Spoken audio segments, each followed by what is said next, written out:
Hey everyone, I'm making this video because a lot of people have been emailing me about zipping up their jar files or exporting things to an executable, and everyone seems to be having the error with loading up files.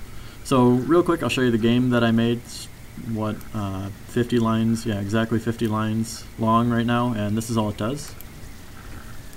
It's just the Husky Games logo bouncing around, so something that's moving.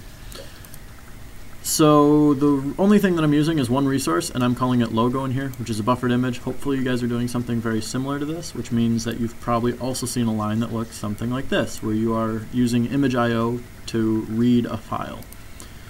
So the problem that you guys are having is probably when you're exporting. So I'm going to go ahead and export this file. And one of the options is Java, and you have this runnable jar file. This is what you normally want to do. And that will compile everything into one file that when you double click on it, it should run on just about every operating system. So I'm going to go ahead and select Runnable Jar.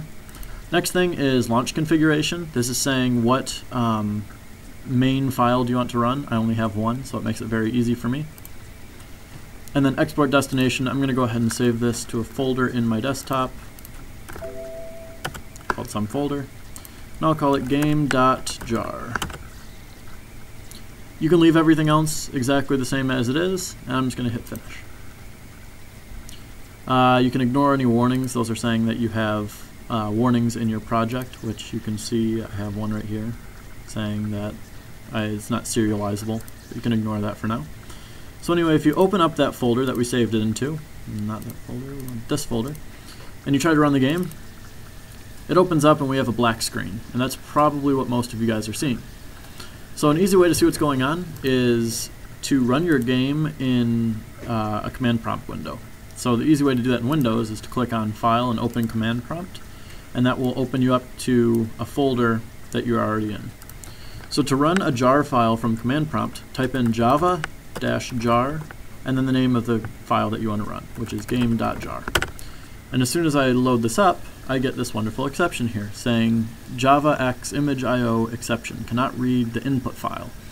So this is obviously saying that we can't load up that image that we're trying to do.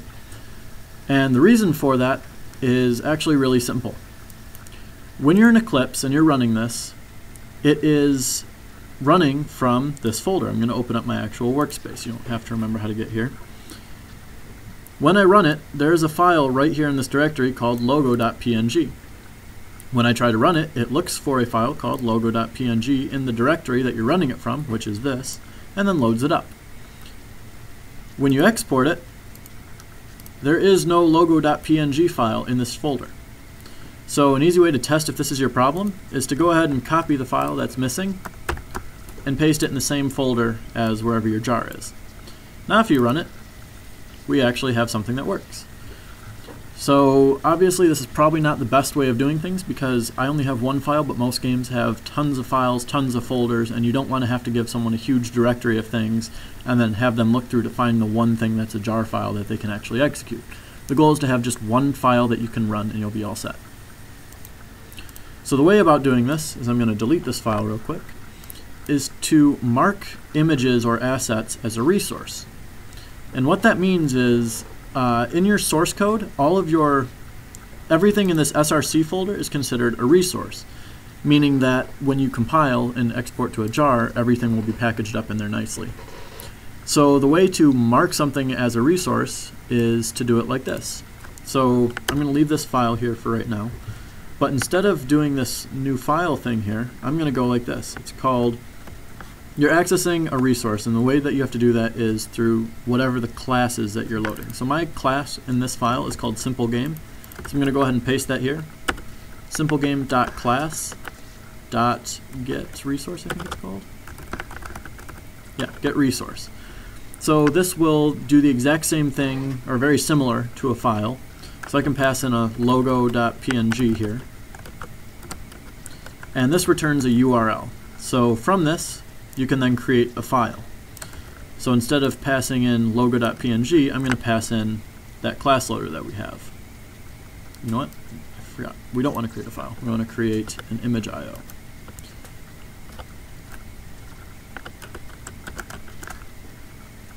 There we go. That works. So if you guys are curious, getResource returns a URL object. image.io, luckily, can read from a URL object. So now what this does is it more or less marks logo.png as a file that is required for the game to run, which means that when you compile it, it will make sure that that logo.png file makes it into that jar folder, I think. So we'll go ahead and give this a run.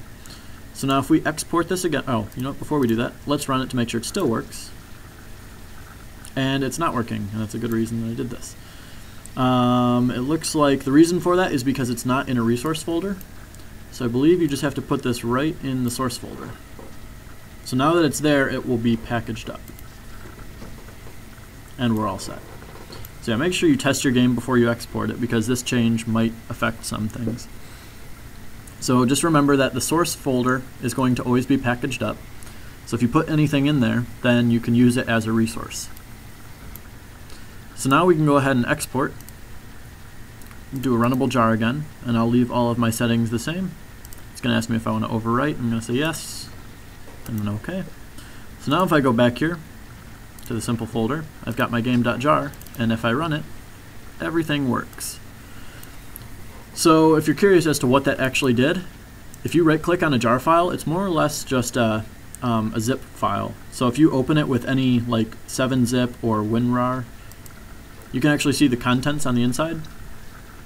And right here, right at the root, is our logo.png file. So everything got packaged up in there, and now it's loading it as a resource. So that should be able to fix the problems that you guys are having. If that doesn't, make sure that you continue to run your game through a command prompt, so that way you can actually get the exceptions if there are any. So if I run it here, I shouldn't get anything because I have no errors. So this is a good way to debug, and it's also a good practice to export all of your files to something that someone can run.